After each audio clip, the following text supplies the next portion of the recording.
కొబ్బరికాయ కొట్టగానే తెల్లటి మష్రూమ్ లో వచ్చింది లోపల. ఫస్ట్ టైం ఇలా చూడడం. కొబ్బరి పువ్వు అంట, ఇలా వస్తే శుభశకునం అంటగా. నాకైతే ఫుల్ హ్యాపీ అయిపోయింది ఆ కొబ్బరి పువ్వు చూడగానే. ఇక మన గణేశునికి సబుదానా బెల్లం పాయసం అయితే నైవేద్యంగా చేసాం. 3వ రోజు నిమజ్జనం చేస్తున్నాం. తూర్పు వైపు అలా కదిల్చాం వినాయక స్వామిని నిమజ్జనం కోసం. నా కళ్ళు మొత్తం ఆ కొబ్బరి పువ్వు మీదనే ఉన్నింది. నేను ఎప్పుడు టేస్ట్ చేయలేదు. సో ఫస్ట్ ఆ కొబ్బరి పువ్వుని టేస్ట్ చేసా. భలే ఉన్నింది తీయగా.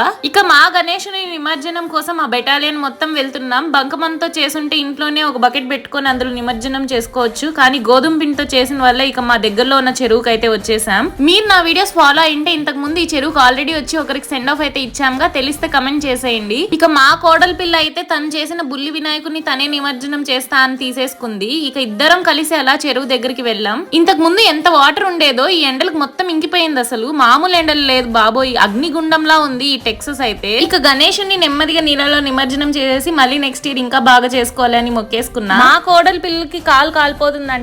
ఫాస్ట్ గా నిమజ్జనం చేసేసి పైకి ఎక్కేసి మొక్కేసుకుంది.